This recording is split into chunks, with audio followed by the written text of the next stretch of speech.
గద్దరన్నంటే ఓ పాట, గద్దరన్నంటే ఓ ఆట, గద్దరన్నంటే ఓ డప్పు, గద్దరన్నంటే ఓ దరువు, గద్దరన్నంటే కాలికి గజ్జె, గద్దరన్నంటే ఎర్ర జెండా, గద్దరన్నంటే నీలి జెండా, గద్దరన్నంటే ధిక్కారం, గద్దరన్నంటే ఓ దళిత దండోరా, గద్దరన్నంటే ఆడబిడ్డల పాదం మీద పుట్టుమచ్చ, గద్దరన్నంటే గరీబుల పెద్దన్న, గద్దరన్నంటే పాటల ప్రపంచం, గద్దరన్నంటే పాటల పొద్దు.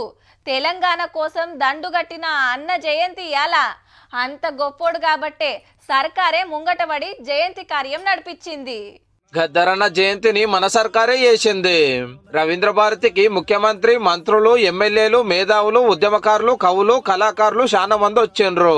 తెలంగాణ కోసం ఎంత కొట్లాడింది, గరీబుల కోసం ఎన్ని పాటలు రాసింది, పాలకులను ఎట్లా ప్రశ్నించింది మొత్తం యాద్ చేసుకున్నారు. పెద్దన్న రాసిన పాటలు పుస్తకాలు కాపాడతాము అనుకొచ్చిండు చిన్న సీఎం బట్టి సారు. అదే గద్దరన్న ఈ రాష్ట్ర ముఖ్యమంత్రి ఇంటి ముందు నిలబడి ఎండలో నిలబడి 3 గంటలు పైబడి అపాయింట్మెంట్ కావాల సమస్యలు చెప్తా అంటే గేట్లు తెరుచుకోలేదంటే ఇప్పుడు ఉన్నటువంటి ముఖ్యమంత్రి ఇందిరమ్మ రాజ్యం ఆ గేట్లు బద్దలు కొట్టింది, కడీలు బద్దలు కొట్టి ఇది ప్రజాభవన్ అని చెప్పేసి వచ్చిన వాళ్ళు చాలా మంది డిమాండ్ పెడితే దాని మీద మాట్లాడిండు సీఎం రేవంత్ రెడ్డి సారు.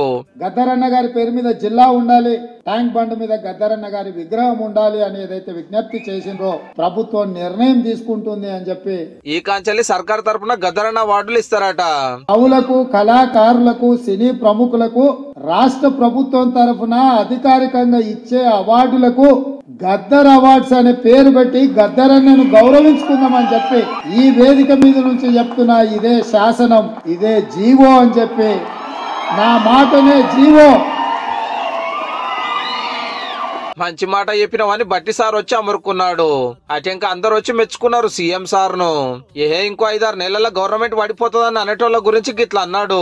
మొన్నటి ఎన్నికలలో ప్రజలు బొక్కలు ఎనగొట్టి బోర్ల పడేసారు. మీ బొక్కలే చక్కగా కాలేదు, ఏ రకంగా మళ్ళీ ఈ రాష్ట్రానికి ముఖ్యమంత్రి అవుతామని పగటి కాలాలు కట్టురు. కోరి కట్టాలనుకుంటే ఇట్లాంటి విపరీతమైన కోరికలు మీ మెదడులో వస్తాయి. హైదరాబాద్ లో ఇట్లా నడిస్తే తెల్లాపూర్ గద్దరన్న విగ్రహం ఓపెనింగ్ మీటింగ్ మస్తు జోరుగా అయ్యింది.